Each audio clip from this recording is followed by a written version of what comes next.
Hello there, my name is Jason and welcome back to my channel. Another month come and gone. 2020 is that much close to being over. Thank God. So that means it's time to show you what I read in August. I've found that I really love doing these monthly review roundups because it shows me how much I read in the past month and makes me feel like I accomplished something. So that's good. I read a lot of books in August, so I'm gonna jump right in. Let's get started. So I started August off with Serpent and Dove by Shelby Mahurin. This is a YA story about a witch who falls in love with a witch hunter. You know, the tale as old as the time. Overall, I had very mixed feelings about this book. On one hand, I thought that the world was pretty interesting, but I actually thought there wasn't enough world building. I also thought the two main characters didn't have a lot of chemistry. But I think most importantly about this book that I want to mention is that when I finished it, I wanted to know what happened next. I would definitely be interested in reading the sequel, which comes out very soon, if not today. For me, this was definitely not the worst YA fantasy book I've read, but far from the best as well, so just okay. After Serpent and Dove, I definitely wanted a break from YA fantasy. I'd read a lot in a row and I was like, I need a break. So I decided to read Beach Read by Emily Henry. This is basically a story about writer's block. About a young woman who writes really happy ending type love stories. She can't come up with her next story. She's having a really hard time of it. So at the same time, her father passes away. She finds out that her father had a whole other life and a mistress. So she goes to live at his beach house while she gets it ready to sell. And during the summer, she decides she's also going to try and write her next book. In the meantime, she meets her old college rival, a guy who's living next door, and of course, they have a rivalry, which of course turns into, they like each other. Why do I say it like that? Why would I talk about romance books do I sound like a 5-year-old? Who even knows? The point is, Beach Read was fantastic. I gave this a 5 out of 5. It was funny at times, but also really touching at others. It was a light book that has a lot of depth, if that makes sense. So next up is a book that if you follow me on Instagram or TikTok, you'll know has become a little bit infamous in my household, which was Midnight Sun by Stephenie Meyer. Oh God, what can I say about this book? Essentially, this is the first book of Twilight, except told completely from Edward's point of view. So you may or may not know that I read Midnight Sun having never read Twilight before in my life. I've also never seen a Twilight movie. I knew basically what I know about Twilight comes from memes I've seen on the internet. So a couple of things I want to make note. I absolutely think you can still get the entire story of this book by reading this book. There was no point in the book where I was confused, I just had no idea what was going on because I didn't read Twilight. However, it is possible that because I read this, I guess maybe I don't get some of the context, but let me tell you what I get from this book. Edward is a creep. Oftentimes he talks about basically pushing Bella into doing things without her consent. He stalks her, he sneaks into her room at night. If you're a big Twilight fan, maybe you'll get something out of this. And let's be honest, if you're a big Twilight fan, you probably are already gonna read this anyway, right? Nothing I say here is going to change your mind, and that's totally okay because I recognize that this book was not for me. Maybe you love Twilight and this book is totally up your alley, in which case absolutely go for it, enjoy it. But for me, this book was a real struggle bus to get through. So after that, I changed gears and I read Set Fire to the Gods by Sara Raasch and Kristen Simmons, and boy was this a joy to read. Essentially, this is a story about a world where gods no longer fight their own battles, they just get gladiators that have the powers, some of the powers of those gods to fight in a arena, and that's kind of how they have a war. So a war is 2 weeks long because they have gladiator battles to decide who wins. Seems kind of a peaceful way to deal with war. But of course there's political intrigue and bad things happening under the surface. And this world also is kind of a mess. People with powers are looked at much higher than the people without powers. Honestly, if you're a fan of Avatar: The Last Airbender, you're really gonna enjoy this book. It's got a lot of Avatar vibes. The only complaint I have about this book, and really it's not even that bad of a complaint, which is that I just wanted more world building, which I believe this is going to be a series. It definitely leaves off at the end as if it's going to be a series, so if it's not, I'm upset. But I wanted more from the world. I want to know more. I want to see more.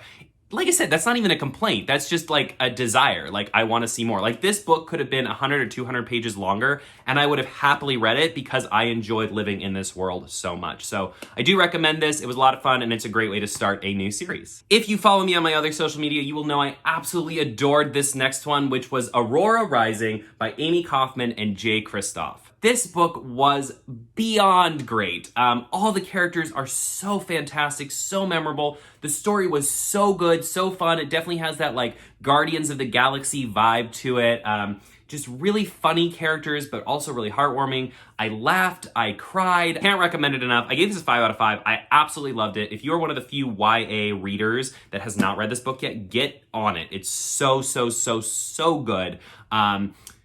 really great. I'm realizing I read like a lot of young adult fiction this month. Usually I go like halvesies, like young adult and then contemporary, but I did not do that this month. So my next book was A Song Below Water by Bethany C. Morrow. First of all, I want to mention I've talked to a lot of people who really enjoyed this book. Unfortunately, I didn't love it as much. I thought there were some really great ideas here, but the thing about this book is that it has a really, really interesting world with almost no world building, and that becomes a problem. So the thing that happens in fantasy stories when you don't have any world building but you have a kind of complex world is that somewhere but in the middle of the story, it starts to just feel like you're making it up as you go. It's almost like the fantasy bits get in the way. Like there's this really great story about systemic racism and just like prejudice in this book, and it's like trying to like fight its way through this like kind of messy fantasy elements of the story. So read at your own discretion.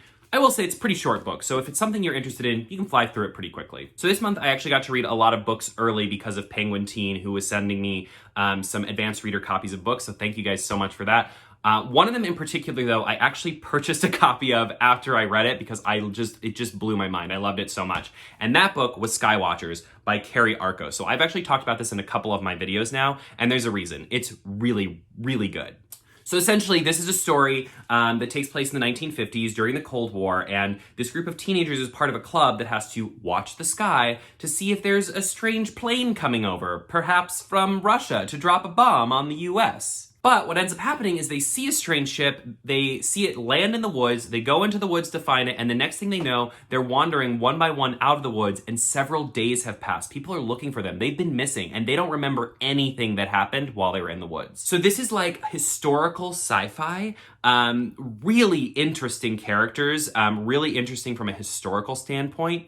I also think it was really cool. One of the main characters is actually Japanese, and so this book actually talks about him and his family going to the concentration camps and then coming back to their neighborhood and that experience. I loved that. And once the actual mystery of the sci-fi piece is revealed, it was like, I was like, what? Like, it was a really good reveal. It was really well done, really smart storytelling. I adored this book. So this is another book I just recently talked about in a video. This book has kind of stayed in my head for a lot of reasons, which you'll know why in a second. So The Book of Longings by Sue Monk Kidd is essentially the story of a feminist, young woman feminist, long ago when feminism probably wasn't even a word that existed, who ends up marrying someone you may have heard of by the name of Jesus. This is really her story, but obviously Jesus takes a big part in the story as we see his life unfold kind of around her and his effect on the world as well as on her as a person. So I think part of the reason this book has really stuck with me is because I really like how the book is historical fiction. It deals with something that's pretty like stepping on eggshells as far as a topic, but it does it in such a really interesting and also really respectful way, which I think was a tightrope to walk on, but she does it really well. And I say that because in this book, Jesus is definitely presented as very human. He is not, I don't think he's ever referred to as God's son or anything like that, but he is shown as like a prophet who really drove people to action and moved people during a time where they were really struggling. The thing about that, though, that's really interesting is I'm someone who grew up in the church. I consider myself pretty much atheist at this point, but I was still really moved by Jesus's actions in this story as seen through her eyes. And I think that's really powerful, that I found this account of Jesus's life, which does stay in many ways true to the story told in the Bible. I found this account so moving compared to what I grew up with in the church, even though in this book, he's more of a human. Definitely, if any of what I just said about this book sounds interesting to you, I highly recommend reading it. It is very one of a kind, and it's definitely like a gem. Like I said, I can't stop thinking about it, so check it out. Okay, so this next one I read digitally thanks to Penguin Teen. This was Harrow Lake by Kat Ellis. So Harrow Lake is a young adult story that deals with a young woman who her father basically made a really popular horror movie in this town of Harrow Lake. So she ends up having to go live with her grandmother in Harrow Lake and kind of uncover the secrets of what happened to her own mother and what sort of happened in this town, which is creepy in its own right. I really enjoyed this book. It definitely was creepy. What I say a lot of times with like creepy books, if you read a lot of thrillers or horror, is I think they like kind of pace out their scariness. This book is like kind of relentless. Like it throws a lot of scariness at you almost every chapter. Which was really fun. And I think that the way that the story comes together in the end was really smart, really well done. I thought the reveals were really cool. But also I want to mention that if if you watch horror movies or read horror books and the main character doing like the absolute worst idea possible stresses you out, that happens a lot in this book. The main character very often does things that you're just like, but why? Why would you do that? Which I often found myself yelling at the book. But overall, I really enjoyed this. I thought it was just a really fun, very good for young adults who are looking for something that's spooky. Also a great way to start out spooky season. You get yourself a little pumpkin spice latte, you get yourself a little Harrow Lake, you are good to go. A book highly recommended to me by the TikTok community, which I finally got around to reading, is none other than The Cruel Prince by Holly Black. This is a story of Jude and her two sisters who are basically stolen away from the world of humans to go live in the world of fairies. So Jude is a mortal living amongst fairies who are kind of nasty, like they're kind of mean. The thing that I think you'll either love or hate about this book is that none of the characters are particularly likable. They're all kind of jerks. Even the best of characters are like mean to each other. There's a lot of meanness in this book. But I think people might actually enjoy that because the characters are all very flawed. So if you are sick of characters being just like really perfect, especially in YA books, like the main character just being like the epitome of goodness, and you want to read something where all the characters are like kind of shady, I would check out The Cruel Prince.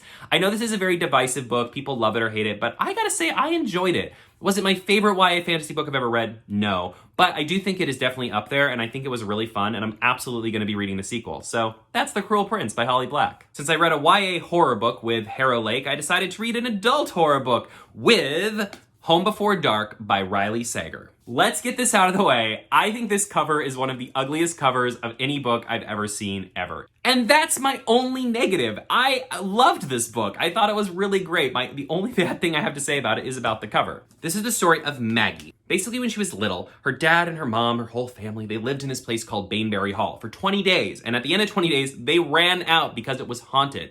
Then her father wrote a book about it, and the book became this like international sensation, sort of along the lines of like the Amityville Horror House. So now as an adult, her father passes away, and she goes back to this house to kind of try and figure out like what happened, because she doesn't think any of these actual scary elements happen, and she wants to get to the bottom of things. What's cool about this book is that every other chapter is told from Maggie's perspective, and then you'll go and actually see like snippets from the book that her dad wrote. So you kind of get to see both of the stories, like the story in the book and the story of what she's seeing, and kind of unravel what she finds out that actually happened in the house. Really good book, really smart writing, super interesting, had me on the edge of my seat. I had to know what was happening.